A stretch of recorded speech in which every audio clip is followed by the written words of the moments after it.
در سمت من باز میشه. راننده به زور میشینه کنارم و دود سیگارشو توی صورتم فوت میکنه. یکم ترسیدم اما چیزی نمیگم. سیگارشو تا آخر میکشه و ته سیگارشو از پنجره پرت میکنه. بعد آروم دستشو روی پام میذاره و میگه تو چی کار کردی حرومزاده؟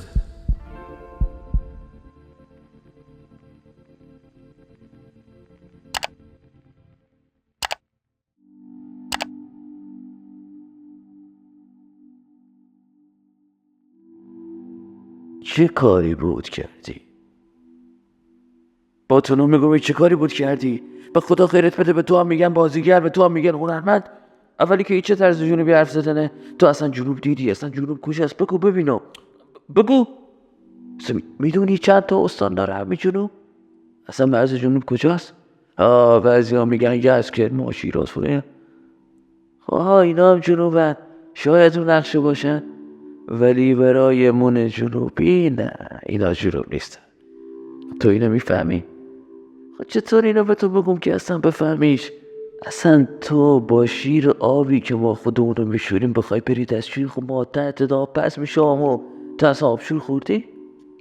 تو میتونی 2 دقیقه وایسی اول گلس آب بره بعد آبشور بزنی به صورتت؟ این میتونی بگو؟ اصلا کاری ندارم. اوکی.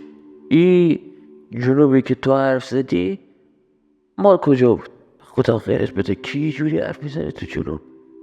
علم جنوبی اصلا لهجه دارم؟ اصلا مثل اون فیلم مزخرف شما حرف میزنم؟ خب اصلا اینم هیچ. بعد این چرت و پرتا چی بود میگفتین؟ به خدا خیرت بده، ما کم بدبختی داریم اونجا، شما هم اینجوری ما رو معرفی کنید. بگو یه زنگ بزن به این کارگردان، جانت تو، یه زنگ بزن به این کارگردانت، کارش دارم. خب بزن دیگه، بزن بخوام بهش بگم یعنی این جنوبی که این رفته کجاست که آدماش این شکلی هن، این رنگی هن، اینجوری حرف میزنن، ما بریم نه؟ خواهم مگه دنبالت کردن فیلم جنوبی بسازی؟ اینم شد مثل آهنگ مود شد ها؟ میخوام بهش بگم به خدا خیرت بده، کم بازیگر جنوبی داریم، دیگه خوشگل ترونی رو برداشتی بردی او سر دنیا. به خدا بی خبر بهش گفته اینطوری حرف بزن. حتما دختر کام تو خیابون میبینه از بگن خوب بودی، عالی بودی. کی تو جنوبی طوری حرف میزنه؟ ما وقتی خودمون میخوایم ادای خودمون رو در بیاریم این مسخره بازی ها در میاریم. ما که آدم حسابی نداشتیم، ما کم قصه نداشتیم، ما که شما برامون از این قصه ها در بیارید. اهل سینمایی با حرف میزنم. با خدا خیرت بده، تو خسرو سینایی نمیشناسی، تو امیر نادری نمیشناسی، تو ناصر تقوایی نمیشناسی، تو ابی گلستان نمیشناسی.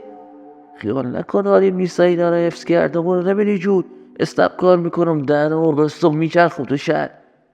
خودم اصل بازیگرم، کم تئاتر بازی نکردم، سریال بازی کردم.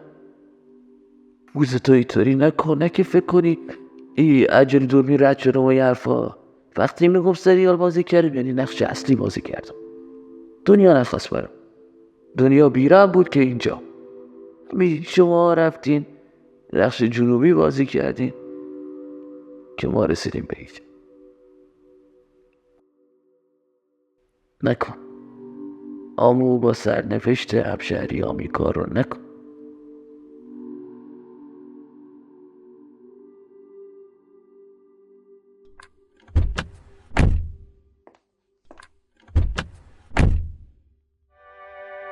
تمام این مدت که نطق تاریخی راننده جنوبی اجازه هر واکنشی رو ازم گرفته بود، فقط تو دلم میگفتم نکنه اشتباه کردم، نکنه واقعا گول تعریفای الکی دوستام و دخترای توی خیابون خوردم. حتما الان تو جنوب همه دارن بهم میخندن. اصلا شاید بد بودم که دیگه نتونستم کار بکنم. تو همین خیالام که متوجه میشم ماشین به حرکت در اومده. هنز فیلمو میذارم توی گوشم و یه آهنگ جنوبی پلی میکنم.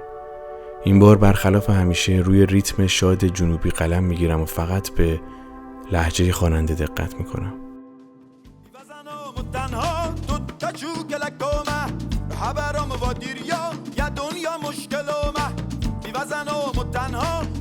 جو کلکومه حبرام و دیریا یا دنیا مشکلومه.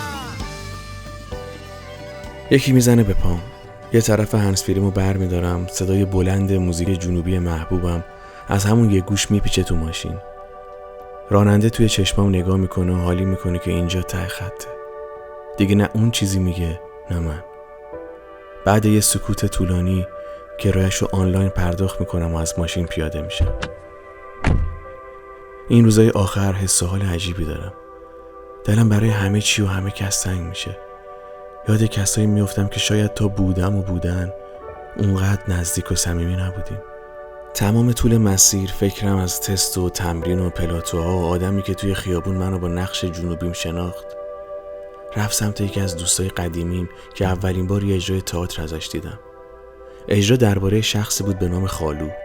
بعد اجرا رفتم باهاش حرف زدم. گفتم خالو منو یاد شابا میندازه. انقدر از دیدن اجراش هیجان زده شده بودم که بهش گفتم ما باید با هم دوست بشیم. اونم در جواب گفت چاکریم، مخلصیم مامو، چرا که نه.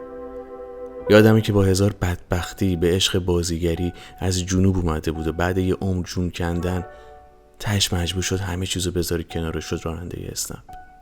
میگفت چیزایی که از شابا میگی منو یاد خالو میندازه. میگفت همه ی آدما باید توی زندگیشون یه جادو مثل شابا، مثل خالو داشته باشن. چقدر جای خالیشو حس میکنم. کلید میندازم و میرم داخل. تو همون نگاه اول متوجه میشم خونه به هم ریخته است. روی کاناپه و عسلی کنارش تعداد زیادی کاغذ نم گرفته میبینم. اون طرف روی زمین یه سررسید کهنه افتاده که شبیه دفترچه تلفنه. در چند تا از کشوها هم بازه. میترسم. شابا رو صدا میکنم. بلافاصله جواب میده. رد صداشو میگیرم و خودمو بهش میرسونم. شابا روی صندلی چوبی آشپزخونه نشسته و داره با گوشیش شطرنج بازی میکنه. بعد از مرگ مامان منیر شابا یه شب پیر شد. اون زمان من از زندگی با مامان بابام خسته شده بودم و دنبال این بودم که مستقل بشم. گذشته از این روز و شب فکرم پیش شابا بود و خیلی قصه‌شو میخوردم. واسه همین با یه تیر دو نشون زدم و تصمیم گرفتم بیام پیش شابا زندگی بکنم. این همخونه شدن به مرور زمان باعث شد ما تأثیرات زیادی از هم بگیریم. به عنوان مثال من دیگه تا لنگ ظهر نمیخوابیدم، داوطلبانه خریدای خونه رو انجام میدادم و اجازه داشتم با خیال راحت توی بالکن سیگارمو بکشم. شابا هم به برکت وجود من با تکنولوژی آشنا شد و زندگی سر و شکل مدرن تری به خودش گرفت. نمونهش همین شطرنج. عوض ساعتها شطرنج بازی کردن با پیرمردای بدعنق و جرزن پارکلاله، شابا فهمید که میتونه به وسیله تبلت نوش با یه دختر بلوند اوکراینی آنلاین شطرنج بازی کنه و از تفریح مورد علاقش لذت بیشتری ببره. در واقع من از طریق آشنا کردن شابا با امکانهایی که تکنولوژی در اختیار آدم میذاره سعی کردم بهش بفهمونم که پیری میتونه اونقدر هم سخت و حوصله سربر نباشه. طبیعتاً پیرمردایی که بلدن فیفا و کالاف بازی کنن و با علم روز دنیا غریبه نیستن دوران پیری دلپذیرتری نسبت به اونایی که وقتشون رو روی نیمکت پارک‌ها تلف میکنن دارن، یا نسبت به اونایی که از روی ناچاری هی کنترل تلویزیون بالا پایین میکنن. اصلا همین چیزاست که باعث میشه خودم خیلی از پیر شدن نترسم، چون باور دارم پیری هم میتونه مثل دوران جوونی رنگ و دلپذیر باشه. شابا بعد از کلی این پا اون پا کردن در جواب سوال من که چرا خونه به هم ریخته است میگه بعد از خواب دیشبش دنبال رد و نشونی از کیومرث و میخواد هر جوری شده از رفیق قدیمیش خبر بگیره. چند ثانیه به فکر فرو میرم و یاد فیلم احتمال باران اسیدی میافتم که توش شمس لنگرودی سر پیری از شمال میره تهران تا از دوست قدیمیش خبر بگیره. به شابا گیر نمیدم و میگم میتونه همه جوره روی کمکم حساب بکنه. میخوای اینستاگرامشو چک بکنم؟ شابا بلافاصله از پیشنهادم استقبال میکنه. من اسم کیومرث حداد رو با املاهای مختلف سرچ میکنم، ولی بین یافته هام پیرمردی وجود نداره که به کار ما بیاد. با این حال به شابا قول میدم قبل از رفتنم کیومرث رو براش پیدا بکنم. در مقابل اونم که نگرانیمو بابت مهمونی فردا شب فهمیده به هم قول میده عجله نکنه و بیشتر از این خونه رو به هم نریزه. بعد از نهار شابا به قصد چرت بعد از ظهر منو تنها میذاره. به همین منظور منم تصمیم میگیرم به آغوش گرم اتاقم برگردم و روی تخت نازنینم لش میکنم. بعد از اومدن ویزام و قطعی شدن مهاجرتم، دوام آوردن توی این 4 دیواری کوچیک همیشه امن واسم عذاب آور شده. تقریبا 6 ساله که بهش عادت کردم و سخت یه شب ازش دل بکنم. کتابام، کمد لباسام، پوسترای روی دیوار، حتی فرش خوشگل زیر پام، دونه به دونه‌شونو باید بذارم و برم. یاد فصل خداحافظی دکتر سعد با اتاقش توی کتاب از قیطریه تا اورنج کانتی میافتم. بلند میشم کتابشو از توی کتابخونه در میارم و شروع به خوندن میکنم. روی تخت می‌نشینی و نگاهی به دور و برت میاندازی، به اتاق خواب نسبتاً بزرگتان، به کتاب‌هایت، به آلبوم‌های عکس در طبقه پایین کتابخانه. به نظرت میرسد زمان در این 4 دیواری متوقف مانده. کتاب‌ها بغل هم چیده شده‌اند. ترتیبشان را خوب می‌دانی. خودت مرتبشان کرده‌ای. کتاب‌های جیبی جنایی در قفسه رو به پنجره، آن سوتر کتاب‌های فوتبالی، کتاب‌های تاریخی در قفسه دیگری‌اند. کتاب‌های سینمایی پرشمارند. چند کتاب قرضی هم هستند که پسشان نداده‌ای. روی تخت دراز می‌کشی و اطرافت را با چنان دقتی نگاه می‌کنی که مبادا جزئیاتش را فراموش کنی. میز کامپیوتر، جا شمعی‌ها، گنجه سمت راست متعلق به مهرزاد و گنجه سمت چپ متعلق به تو. عاشق سکوت گیرای این اتاقی. با چشم کتاب‌ها را وارسی می‌کنی. می‌خواهی با رایحه اشتیاقی که از جلد کتاب‌ها و لابلای ورق‌هایشان بلند می‌شود سینه‌ات را پر کنی و اجازه ندهی بیرون بیاید. شاید آنها بتوانند تومورهای نکبتی را آب کنند و خوشی سالهای پیش را بازگردانند. با من حرف بزنید. مرا همینجا نگه دارید. جلویم را بگیرید. ای کتاب‌های عزیزم. مرا در خود حل کنید. کتابو سر جاش میذارم و میرم سراغ نوت گوشیم تا ببینم توی این 7 روز باقی مونده چه کاری واسه انجام دادن دارم. ما بین یادداشت‌های تیتروار و پراکنده‌ام به اسم نسترن برمیخورم. یادم نمیاد کی و تو چه حالی خداحافظی با نسترن رو به لیست کارهای قبل رفتنم اضافه کردم. با این حال دیدن اسمشو به فال نیک میگیرم و تصمیم میگیرم بعد چند ماه بهش تکست بدم و واسه گودبای پارتی فردا شب دعوتش کنم. نسترن بالریانه. یادم نیست از کی ولی خیلی وقت بود همو توی اینستاگرام فالو داشتیم. یه شب از روی بیکاری و بی‌حوصلگی بعد از دیدن استوریش که یه سلفی جذابی از خودش بود یه آتیش براش میفرستم و در جواب قلب سفیدی که اون برام فرستاد این وایسو میگیرم.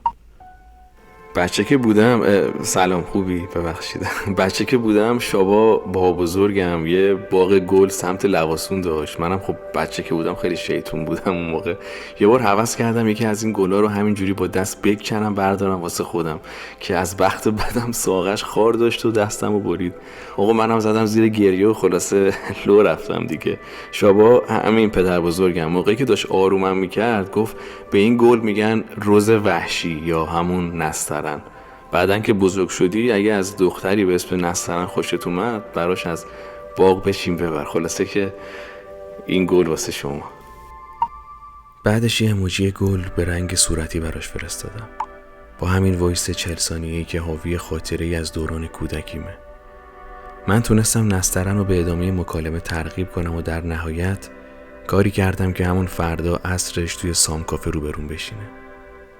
نسترن وکالت خونده بود و فرمانی زندگی میکرد. یه بن زیر پاش بود که اگه اشتباه نکنم اندازه خونه شابو میارزید. به هر حال من توی کافه با اعتماد به نفس بالا حاضر شدم. همون اوایل حرفامون بود که به عنوان یه برگ برنده بهش گفتم دارم کارهای مهاجرتمو میکنم و چند ماه دیگه راهی آلمانم. اما نسترن که شغل و زندگی حسادت برانگیزی توی ایران داشت نه تنها از پلنم واسه رفتن به وجد نیومد بلکه جوری با هم سرد شد که همونجا مطمئن شدم دیت دومی وجود نداره. حدسم درست بود. بعد اون روز نسترن وکیل دیر به دیر پیام‌های منو سین میکرد و نسبت به دیدار دوباره من هیچ هیجانی از خودش نشون نمیداد. همینم باعث شد من رفته رفته بیخیالش بشم. تکست رو میفرستم. بعد طبق عادت همیشگی میرم بالا سر شابا تا نفس کشیدنشو چک کنم. چند ثانیه‌ای نگاش میکنم و با راحت شدن خیالم از اتاقش میام بیرون. ساعت از 4 گذشته. دلم نمیاد شابا رو بیدار کنم. گوشی آیفون رو برمی‌دارم و بعد کلی سوال جواب در رو برای تعمیرکار کولر گازی باز میکنم. از پشت آیفون میفهمم که صبح واسه بررسی مشکل اومده و بعد از تشخیص سوختگی برد کولر رفته که از نمایندگی قطعه نو بیاره. مردی لاغرندام با موهای جوگندمی و صدای بم که تیشرت سفید کثیفی به تن داره. به محض ورود یالا میگه و حالمو میپرسه.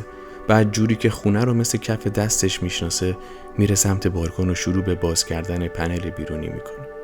حین کار تعمیرکار یه بند حرف میزنه. اون برام تعریف میکنه که سالها پیش رزمی کار میکرده ولی به خاطر هیکل نحیفش از همه کتک میخورده. تا اینکه یه روز پای حرف استادش میشینه و فوت کوزه‌گری رو ازش یاد میگیره. استاد بهش میگه نه تنها برای قوی تر شدن بلکه برای موفقیت در زندگی باید هر روز به مقدار زیادی سنجد بخوره. مرد برای چند لحظه دست از کار میکشه و با بغض توی صداش اعتراف میکنه که زندگیش به قبل و بعد آشنایی با خواص سنجد تقسیم میشه. جوون آسوپاسی که تو خرج یومیه خودش مونده بود به لطف سنجد چند تا شغل واسه خودش دست و پا میکنه و زن میگیره. همزمان با جاگذاری قطعه جدید آقای تعمیرکار از نحوه مصرف سنجد در طول شبانه روز میگه و اضافه میکنه که سنجد علاوه بر تقویت سیستم ایمنی بدن درمانگر کبد و تصفیه کننده خون انسان و باعث زیبایی میشه. کارت شبا رو در میارم و هزینه تعمیر رو پرداخت میکنم. مرد لاغرندام ازم تشکر میکنه در حالی که تا لحظه آخر دست از حرف زدن بر نمیداره. موقع رفتنم چند تا سنجد از جیبای کثیف و روغنیش در میاره و نوش جان میکنه. علیرغم تعریف و تمجیدهای دیوونه‌وار آقای تعمیرکار و با وجود اینکه از میزان ارادتش به یکی از سینهای سفره 7 سین هنوز شکم، به لیست خرید مهمونی فردا دست نمیزنم. دوباره میرم سراغ گوشیم. نسترن به گرمی جواب تکسمو داده و نوشته که توی جشن خداحافظیم شرکت میکنه. با اضافه شدن خانم وکیل تعداد مهمونان به عدد 12 میرسه. جا شدن ما 14 نفر توی آپارتمان نه چندان بزرگ شابا برای لحظه‌ای به دغدغه‌ام بدل میشه اما زود ازش رد میشم. من از تصور دوباره دیدن مهمون لحظه آخری گودبای پارتیم ناخودآگاه لبخند میزنم.